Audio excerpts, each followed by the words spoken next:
Mga ginigiliw kong kapatid kay Kristo, alam natin na sadyang hindi madali ang maging Kristiyano. No? Ang isabuhay, ang tawag ng Ebanghelyo ay hindi madaling gawin, lalo na sa mundong ito na siguro parang ang pagtingin sa mga taong talagang gustong isabuhay ang kanilang pananampalataya sa halip na pasalamatan at hangaan, bagkus ay kuminsan ay kinukutya at iniinsulto, no? Sisimba ka araw-araw, simba ka ng simba. Kung magdasal ka, sobra naman ito, no?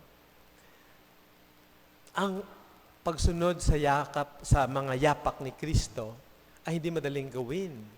Kaya nga, ang tinatawag ang martir, ang salitang martir, ay galing sa salitang Griego na ibig sabihin ay witness, no? Tagapagpatotoo. Tayo, tinawag ni Jesus upang kanyang maging tagapagtotoo, pagpapatotoo, na tayo nga ay ating nakilala si Kristo. No? We are called to be His witnesses. And so, somehow called to be martyrs. Kasi ang buhay ng mga martir, di ba, pinapatay. No? Hindi naman siguro, I think, hopefully and God willing, we will not be called to shed our blood literally and to give up our lives, our heads literally for the sake of the gospel. Pero tinatawag tayo na maging testigo, maging witnesses na Jesus sa mundo. Isabuhay ang ating pananampalataya. Hindi man dumanak ang ating dugo, tinatawag tayo upang maging living witnesses of the gospel. Sabi ni St. John Paul II noong kaniyang i-beatify si St. Lorenzo Ruiz at mga kasamahan niyang martir dito sa Pilipinas, sabi niya, to die for the faith is a gift for some, but to live the faith is a gift for all, is a call for all. No? Ang mamatay sa pananampalataya ay pribilehyo sa iilan. Subalit, ang isabuhay, ang pananampalataya ay tawag para sa ating lahat. Tinatawag tayong maging witnesses, tagapagpatotoo na Jesus.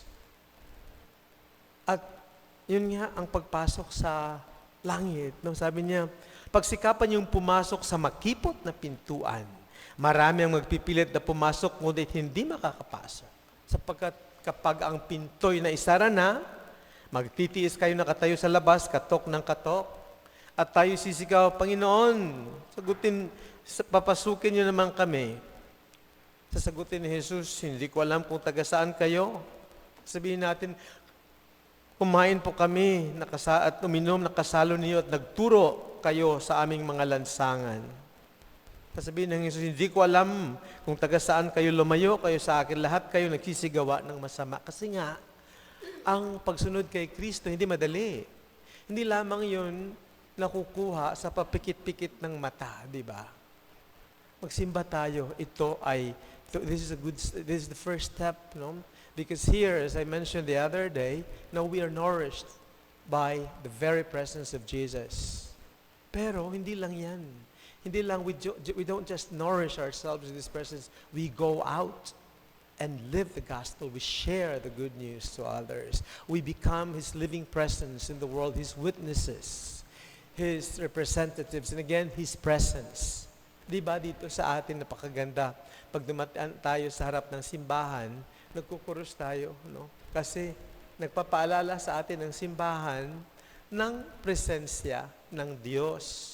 Well, tayo ba ay nagiging presensya ng Diyos sa ibang tao? Ibig sabihin, pag nakikita ba nila tayo, naalala nila ang presensya ng Diyos na buhay. Hindi nila kailangan gawin ito pag nakita nila tayo.